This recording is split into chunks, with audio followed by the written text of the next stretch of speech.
अरे सगळे असे का बघत उभे आहात माझ्याकडे? हा, हे बघ तिलोत्तमा, चूक तर तुझ्या हातून झालीये. आजही तुमच्या हातून जे घडलंय ना तो गुन्हाच आहे. आजही तुला, नीलला, सगळ्या घरच्यांना जेल होऊ शकते. कोणालाही जेलमध्ये जावं लागणार नाही.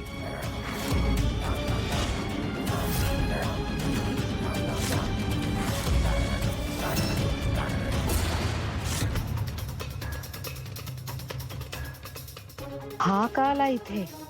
या सावलीने काही गडबड तर नाही ना केली? माझा सगळा खेळच पालटून जाईल. जगन्नाथजी, तुम्ही आणि हे डॉक्टर काय करताय तिथे?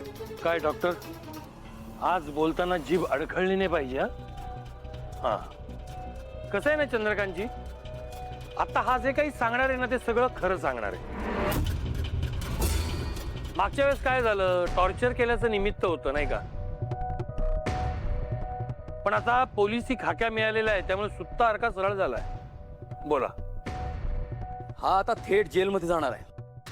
पण हा, एक कलम कमी करण्याच्या बोलीवर आता हा सगळं काही खरं खरं सांगणार आहे. बोला.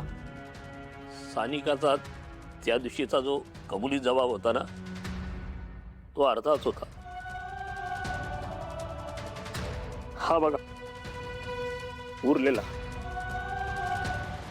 बाबा, मी सानिका, नील, तिलोत्तमा काकू, मेंदळे कुटुंब यांना दोषी ठरवू नका. बाबा, ही तुमच्या सानिकाची शेवटची इच्छा.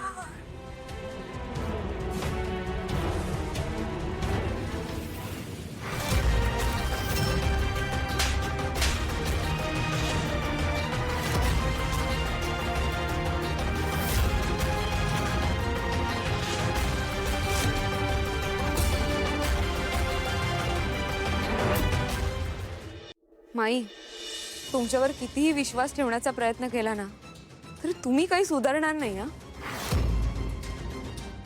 इतक्या नीच पातळीला गेलात तुम्ही. आम्हा सगळ्यांना फसवलं. पण आमचं सोडा, तुम्ही तुमच्या बालमैत्रिणीला तिलोत्तमा मॅडमला फसवलं. कशासाठी केलं ते सगळं? काय मिळवलं ते सगळं करून? स्वतःच्या डावात स्वतःच अडकलात ना. तुमच्याकडनं एक कानाखाली बसलीच आहे. खरं तर माझी इच्छा आहे की सणसणी तिच्या एक कानपणात मारावी. पण काय ना, तुझ्यात आणि माझ्यात फरक आहे.